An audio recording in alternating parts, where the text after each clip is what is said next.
시사이न्스타 배종찬 인사이트K 연구소장, 김준일 뉴스톱 수석 에디터 두 분 나오셨습니다.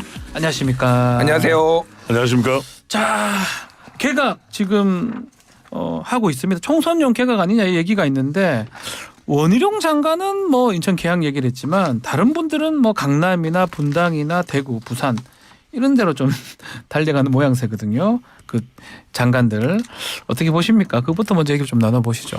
그렇죠. 사실 이제 어느 지역이 정해지냐가 중요한데 네.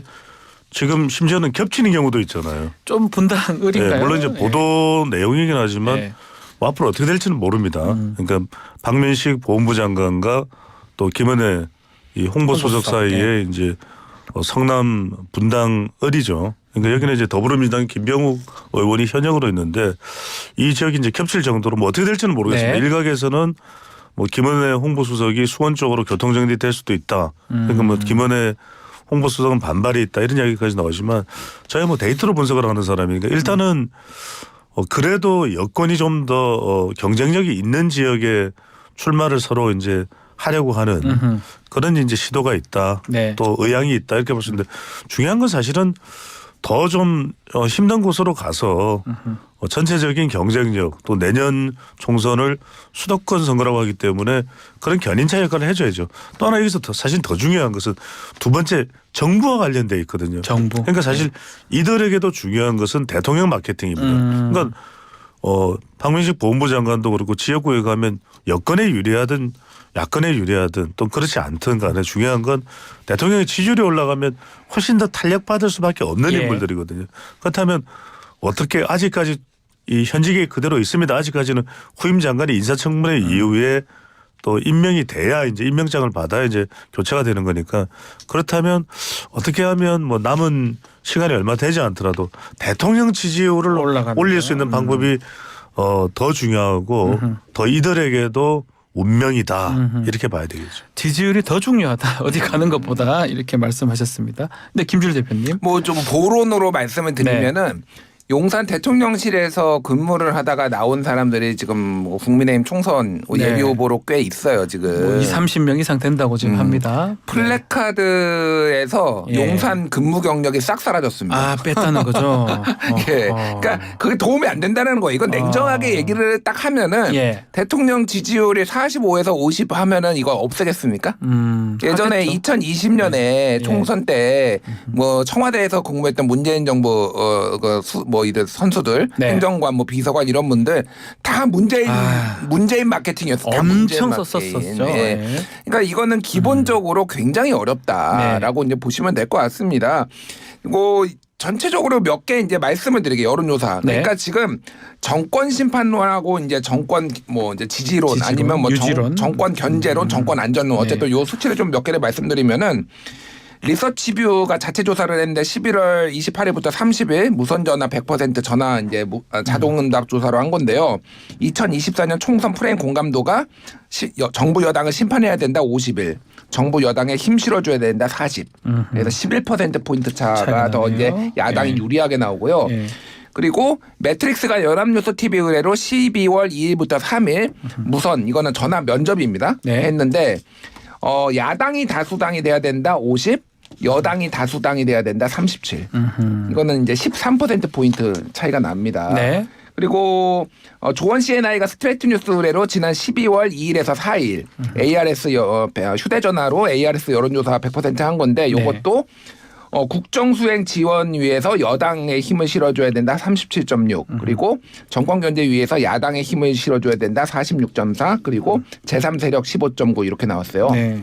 똑같아요. 거의 유사하네요. 거의 유사하고요. 유사하네요. 요 예. 트렌드가 예. 좁혀지지가 않습니다. 아하. 이 두 자릿수 차이가 좁혀지지 않으면은 네. 자 방금 얘기했던 조원 CNI의 스트레이트 뉴스를 권역별로 말씀드릴게요.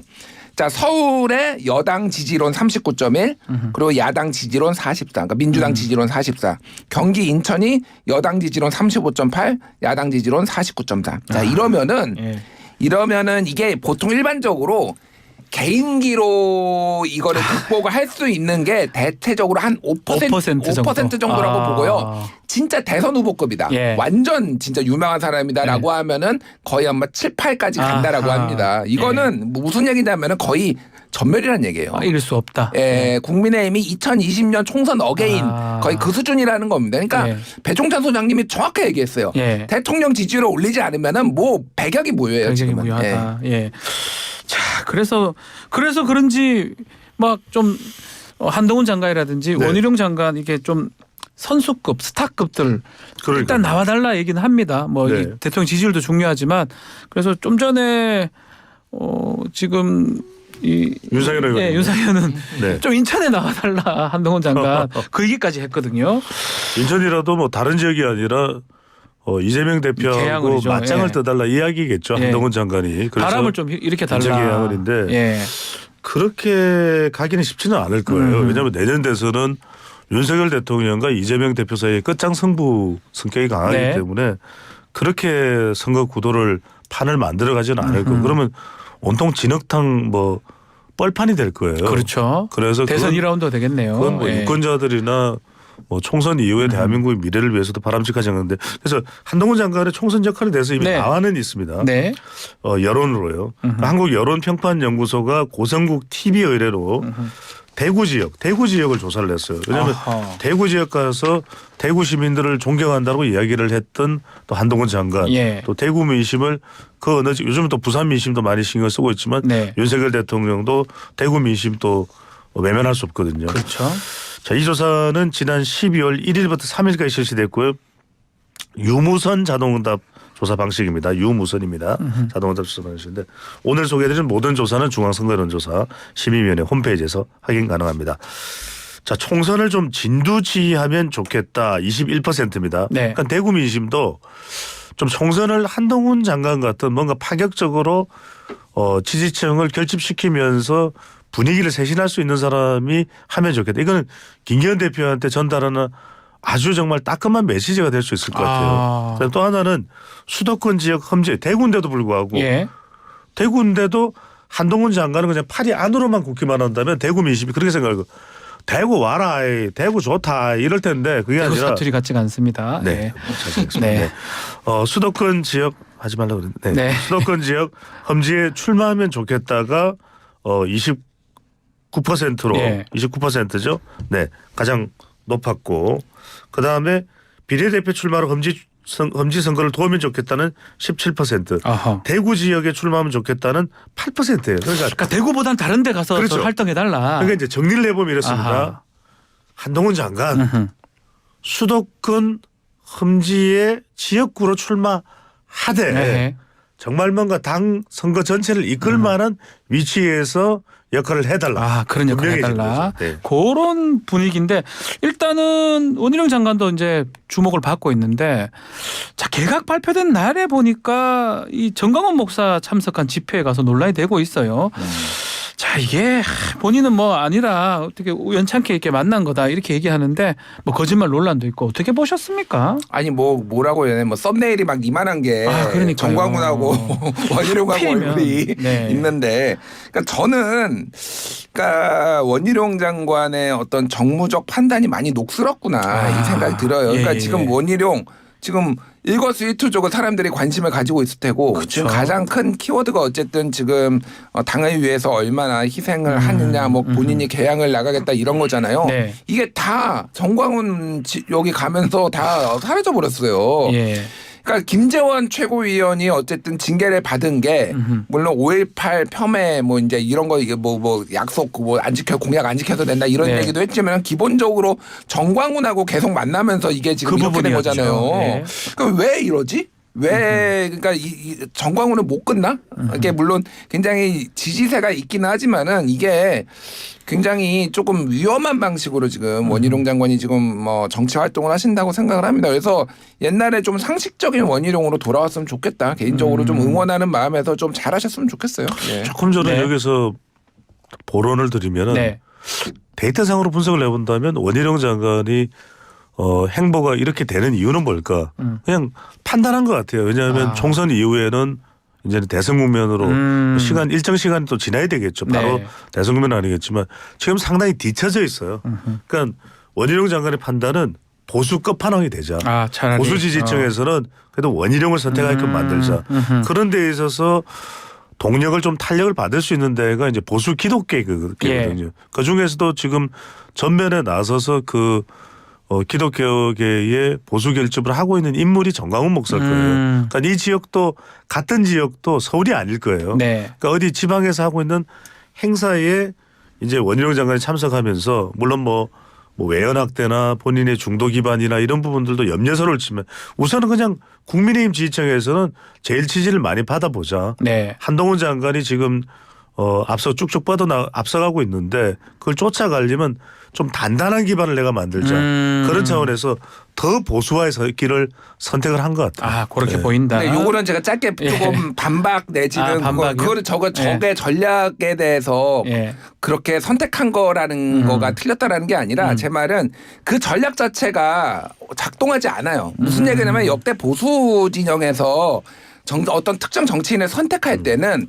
무슨 얘기냐면은 이 보수를 재건하거나 아니면 정권 교체를 가장 잘할 수 있는 사람은 전략적으로 투표를 했어요. 예를 들면은 2021년에 네. 이준석 대표가 당 대표가 될 때를 생각해 보십시오. 그러니까 심지어는 이준석도 끌어안아가지고 왜냐하면은 그때 이준석 대표가 그 얘기를 했어요. 본인 손을 잡으면서 대구에 있는 분이 손을 바라라 떨면서 어떻게 내가 당신 찍어주면 우리 정권 가져올 수 있냐. 그럼 너라도 찍어주겠다 이런 얘기를 했다라는 거예요.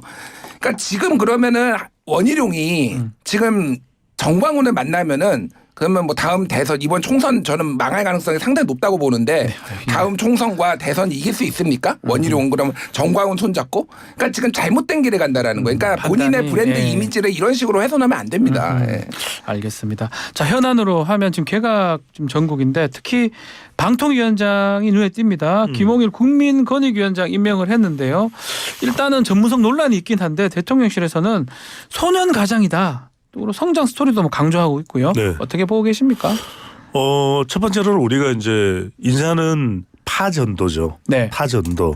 뭐죠? 그러니까 갑자기 파전인가요? 아니 그건 아니고 파전도는 저는 먼저 전도를 먼저 말씀드리면 저는 전문성이고 도는 도덕성인데 도덕성. 이건 기본이거든요. 기본입니다. 그러니까 김홍일 국민권익위원회 위원장에 대해서도 소년 가장이었고 세 동생인가요?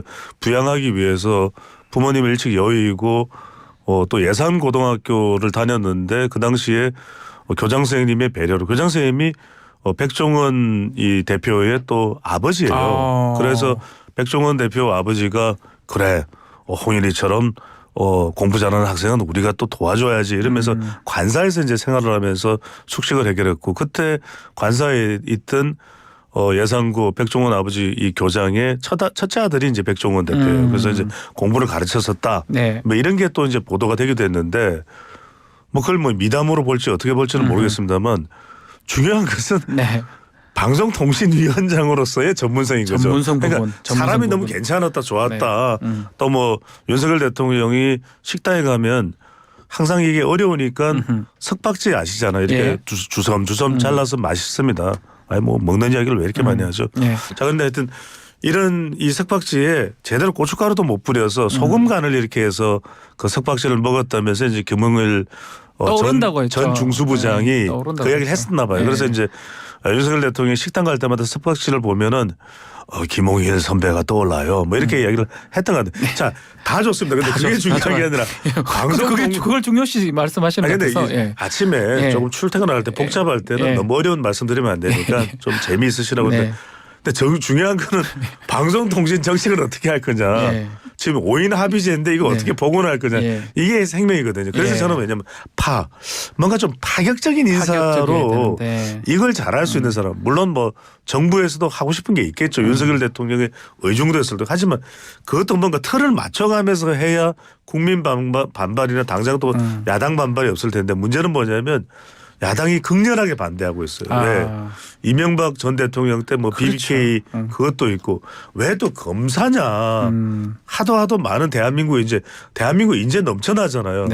똑똑한 사람이 너무 많아서 탈인 나라예요. 그런데 왜 한 사람이 발탁이 안 되지 하는 여운이 아주 짙게 지금 배어 있는데 인사청문회 거치면서 홍영표 원내대표는 이런 이야기를 해요. 제2, 제3의 탄핵이라도 필요하다면 하겠다. 하겠다. 이게 대충돌이에요.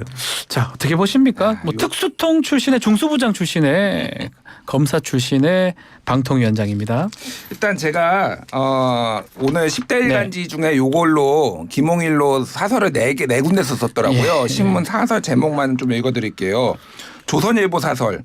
방통위원장까지 검사 출신 꼭 이렇게 해야 하나. 아, 조선일보가 한겨레 사설 이동관 후임의 검찰 선배 방통위 독립성은 안중에 없나. 세계일보 사설 예. 검찰 출신 방통위원장 방송개혁 제대로 할 수 있겠나. 한국일보 사설 방통위원장 인사 무리하다. 좋은 게 하나도 없습니다. 일단은.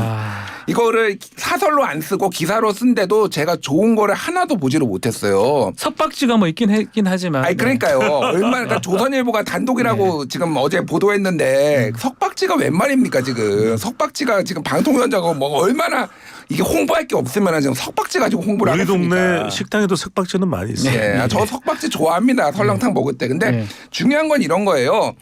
지금 제가 이제 어제 중앙일보 기사에서도 약간 나왔고 예. 제가 정권 관계자 요쪽으로부터 전해 들은 얘기인데 김홍일 검사를 처음부터 방통위원장으로 쓸 생각을 했다라는 거예요. 아, 처음부터? 예, 한상혁 다음에 김홍일을 검토를 했다라는 겁니다. 예. 그런데 이제 어떻게 하다 보니까 이제 이동관 방통위원장이 된 거고 예. 그래서 이게 윤석열 대통령의 생각에는 크게 어긋나는 인사가 아니라는 거예요. 무슨 얘기냐면은 가장 신뢰하는 사람이라는 겁니다.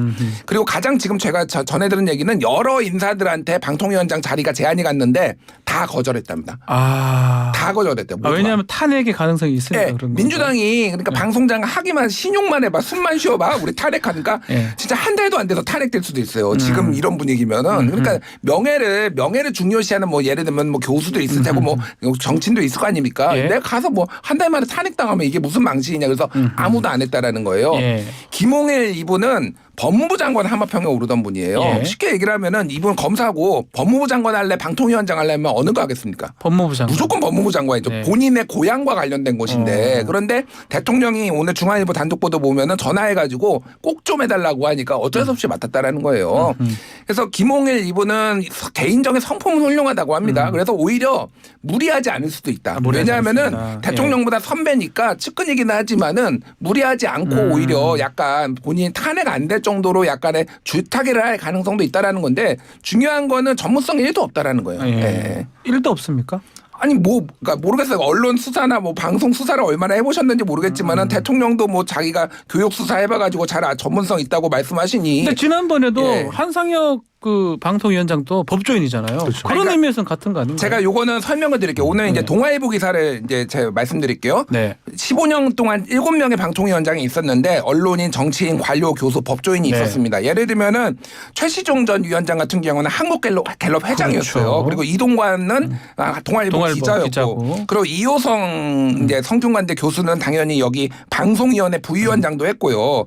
그리고 그 전에 이제 이경재 전 위원장 네. 같은 경우에는 김영삼 정부 시절에 대통령 공보수석 비서관도 했습니다. 네. 자 그리고 법조인이 2명 있었는데 최성준 이분은 네. 판사 출신이에요. 판사 출신 법조인. 30년간 네. 판사로 했는데 한국정보법학회장을 지났습니다. 아, 정보법 학회장. 한상혁 전 위원장은 MBC 방문진 이사를 했어요. 그리고 민얼련이라는 그 언론 관련 단체 대표도 했습니다. 뭘 했죠? 이분은 그러면 김홍일은? 중수부잖아요. 그러니까요. 언론하고는 아무런 관계가 없어요. 뭐 요만큼이라도 스쳐 지나간 게 있으면 좀 얘기를 해주셨으면 좋겠어요. 저도 너무 답답합니다 이게. 근데 이런 말씀 드려야 될 것 같아요. 여하튼 인사권자는 대통령이기 때문에 네. 뭐 대통령의 인사입니다. 이제 이후로 이제 계속 평가가 이루어질 되고 이제 인사청문회가 있고 할 텐데 중요한 건 그런 것 같아요. 여야 모두 부담이다. 대통령과 여당은 또 이 대충돌이 일어나면 그만큼 국민 여론의 부담이거든요.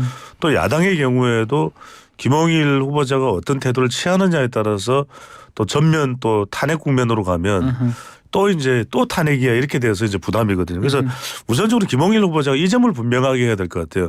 이 법조인이잖아요. 그럼 첫 번째로는 이 5인 합의제를 어떻게 복원할 건가. 아, 지금 2인이거든요. 이거 계속 파행적으로 운영할 수는 없잖아요. 예. 한 사람밖에 없어요. 그러니까 위원장이 있는다 하더라도 또 2인 체제거든요. 이게 사실은 이동관 전 위원장에 대한 가장 큰 탄핵 사유였어요. 네. 그래서 첫 번째로 5인 합의제를 빨리 복원할 것. 두 번째는 방송통신 정책에 대해서 큰 운영 틀을 좀 이야기해야 될 것 같아요. 그러니까 네. 뭐 가짜 뉴스라든지 그동안 민주당 편향적이 않았느냐. 이거 다 뭐 정말 바로 잡겠다. 이거 적극적으로 빨리 조치 취하겠다 하는 차원도 뭐 필요할 수도 있겠지만 예. 정권 차원에서는 하지만 더 중요한 건 큰 방송 정책과 큰 통신 정책의 틀이잖아요. 이걸 이야기해야 되고 마지막 이게 제일 중요합니다. 야당과 좀 소통을 해야 돼요. 야당과의 소통. 그러니까 예. 이동관 위원장 같은 경우에는 본인의 생각은 뭔지 모르겠지만 인사청문회부터 거의 야당과 소통하기 힘든 구조로 접어들었거든요. 그런데 김홍일 이른바 석박지 소통을 좀 해야 될 것 같아요. 석박지 또 그래서 석박지입니까? 예. 다른 거 이야기할 게 없네요. 예. 그래서 석박지 소통을 좀 해서 예. 섞여서 이렇게 석박지가 그렇잖아요. 그래서 좀 야당과 소통하고 뭐가 그렇게 또 야당에서 하고 싶은 이야기인지 그걸 어떻게 그래도 반영을 한 시도를 할 수 있을지 이렇게 한다 그러면은 탄핵까지는 안 갈 수도 있지 않겠느냐. 아하, 예. 라는 생각입니다. 자, 좀 민주당 얘기도 좀 해보면 민주당에서는 지금 이낙연 신당설이 지금 많이 나오고 있습니다. 이낙연 전 대표 역시 좀 탈당 시사 발언도 있었다고 보고요. 어떻게 좀 볼지 좀 두 분 말씀 좀 듣고 싶습니다. 일단 이재명 대표가 굉장히 이제 유화책을 했잖아요. 이제 징계 청원 같은 경우도 이재명 삭제해라. 대표가 직접 예. 삭제하라 지시를 했다라는 건데 이게 그냥 그 민주당 내규에 지난번에 비명계 5인방에 대해서 징계하라는 것도 내렸잖아요. 네. 그냥 징계 청원은 아예 안 받는다라는 원칙이 있대요. 그냥. 그런 원칙을 만들어서 예. 사실은 그냥 일관되게 적용한 거라고 합니다. 하지만 어쨌든 이재명 대표가 그런 시그널을 보냄으로 인해서 포용하려는 이제 모습을 보이는데 제가 이낙연 전 대표, 이낙연 전 총리랑 만난 그 정치인분한테 최근 얘기예요. 좀 얘기를 들었어요. 이분은 이제 제3지대와 관련돼서 네. 예, 일을 하시는 이준석 대표는 아니에요. 그리고 네. 예, 들었는데 이낙연 대표가 본인이 김대중 대통령이 본인을 발탁을 해가지고 정치를 해왔고 평생을 민주당에서 보냈는데 이제는 결심을 좀 해야 되는 상황인 것 같다. 이런 취지의 얘기를 했다라는 거예요. 지금요. 예. 예. 그래서 강하게 탈당을 시사를 했다라는 거고 신당을 만들지 안 만들지는 모르겠어요. 네. 그거는 모르겠으나 어쨌든 지금 현재 본인의 민주당에서는 뭐를 할 수 있는 게 없고 그리고 잘못된 길로 가고 있다라는 신념이 매우 강하다라고 지금 보여서 저는 그냥 일단은 초읽기다. 탈당은 지금 이제 10일 날 그 원칙과 상식이 지금 대토론회하고 네. 하거든요. 거기에서 이낙연 총리가 오실지 안 오실지 모르겠어요. 거기서 만약에 와서 발언하고 거기서 원칙과 상식도 지금 큰 어떤 줄기를 잡는다고 하니까 거기에서 좀 윤곽이 들어갈 것 같은데 저는 개인 사견으로 말씀드리면 탈당은 100%다. 100%다? 네, 예. 탈당은 100%고 그 다음에 신당 만들지 여부는 판이 돌아가는 걸 보면서 조금 움직일 것 같습니다. 배수장님 30초 정도 남았습니다. 정리해 네. 주십시오. 가장 큰 이유가 네. 이 이낙연 전 대표가 가장 크게 이제 문제 삼는 것은 이재명 대표의 재판 리스크거든요. 네. 뭐 일주일에도 한 달에도 몇 번씩 재판 받으러 가야 되는데 어떻게 총선 대비가 되겠냐. 그리고 선거제도 이 부분 또 이제 전당대 룰을 문제 삼는 건데 이 부분에 대해서 아주 파격적인 조치가 이재명 대표로부터 나온다면 모르겠는데 나오지 않는다면 저는 이제 신당을 할지 아하. 탈당을 할지는 모르겠지만 예. 단기를 갈 수밖에 없는 상황이 그런 상황이다. 될 수도 있는 거죠. 알겠습니다. 자, 오늘 여론동탑 여기서 마무리를 하겠습니다. 배종찬, 김준일 대표 두 분 감사합니다. 감사합니다. 고맙습니다.